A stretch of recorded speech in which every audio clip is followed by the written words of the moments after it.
In the heart of Rajasthan lies a place like no other, Bera, where humans and leopards live side by side in perfect harmony.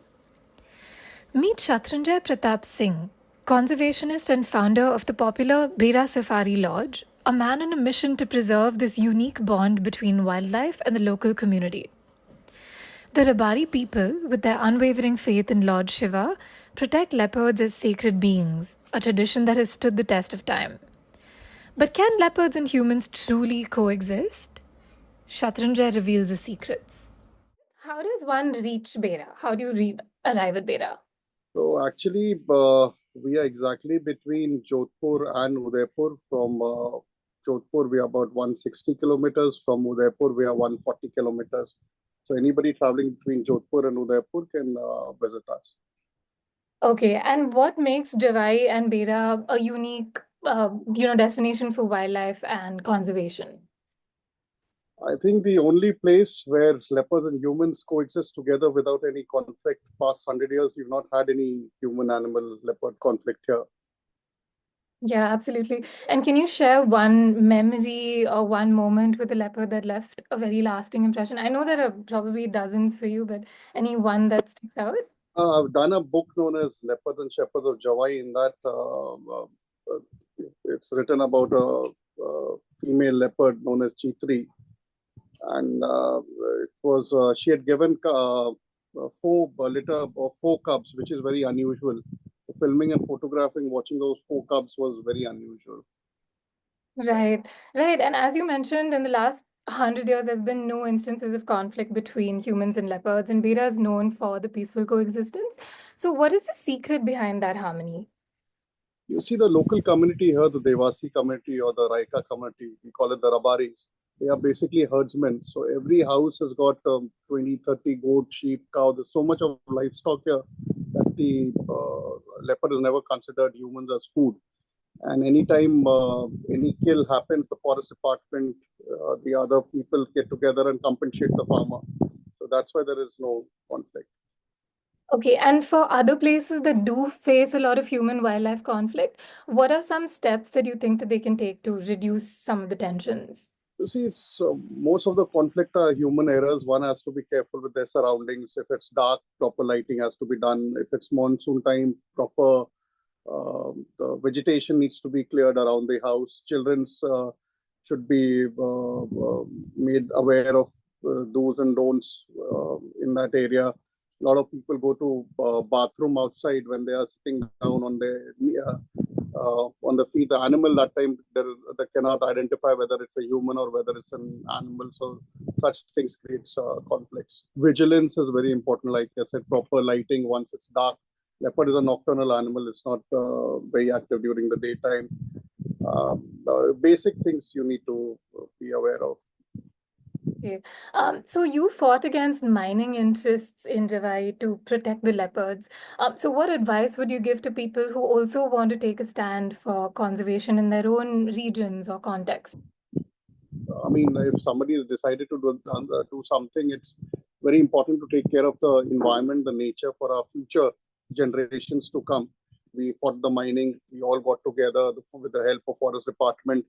One has to, if somebody wants to fight such causes, one has to be, I mean, willing to do that. It's a lot of willpower, a lot of patience, a lot of education to the local community also here. For example, the community initially was very happy because with the mining coming in, the land value had suddenly gone up. But then we showed them the other side of mining, that the habitat loss, the health issues, the other relations, we had to educate them. So, yes. What is one travel mistake that people often make in wildlife area, and how can they avoid that mistake?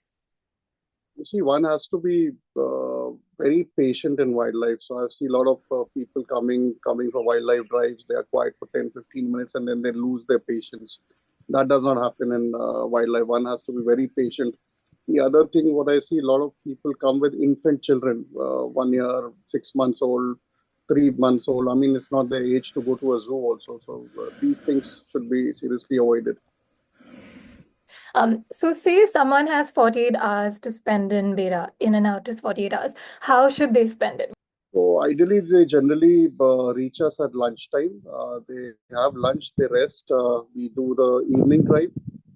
In the evening, they come back by the time it's dark. Next day morning, either you can do a leopard drive, or you can. There's a beautiful lake here known as the Javain Dam, which is the largest western dam of Rajasthan.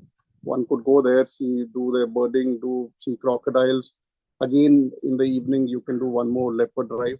And then there is a area which we call no man's land. It's basically a forest area. You can do your walk there. We can do a walk with the shepherds, what we call it, the shepherd's walk, where you're walking with the shepherd and he's going to show you how do they graze in the grazing areas, how do they manage that big herd of goats, other pug marks, evidences.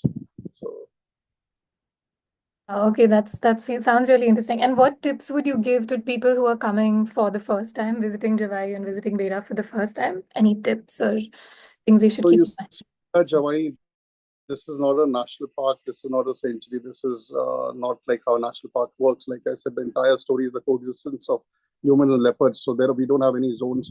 We don't have timings. It's not like what you see in national park that there would be alarm calls or things. It's a proper coexistence system. You may be seeing a leopard. There would be a train going next to it. There would be farmers in the field and leopards around.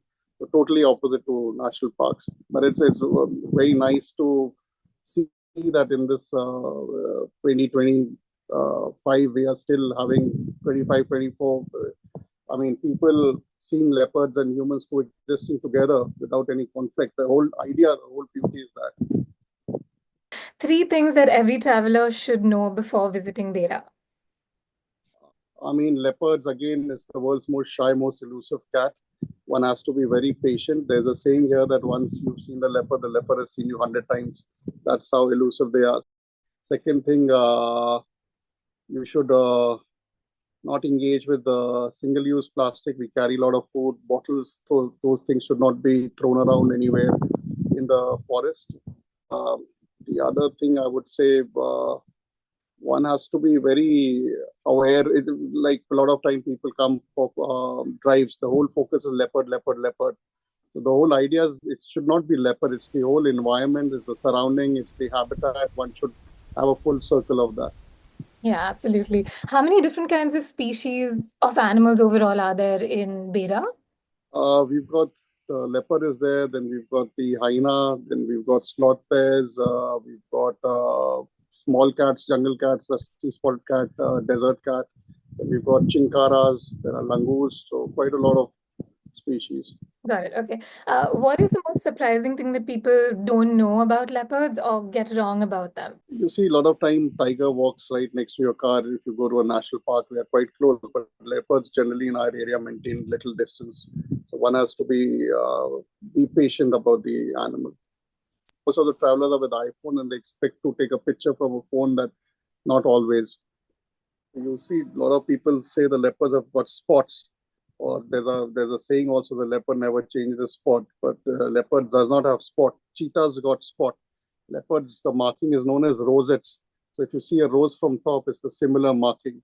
So it's not spots, it's rosettes. Final question, any wacky incidents you've encountered in Bera with wildlife or humans Not interacting? such wacky. It's always been peace, and till now I've not had. I mean, yes, there is always a thrill when the animal comes too close. When you're filming or you're photographing, that fear, that thrill, that is always there. If you enjoyed this video, drop us a like. And also, we want to hear from you. What do you think it takes for people and wildlife to live in perfect harmony? Share your thoughts in the comments, and the most inspiring or interesting answer wins a free night at Bera Safari Lodge. So enter your comments below to win, and don't forget to subscribe for more travel secrets.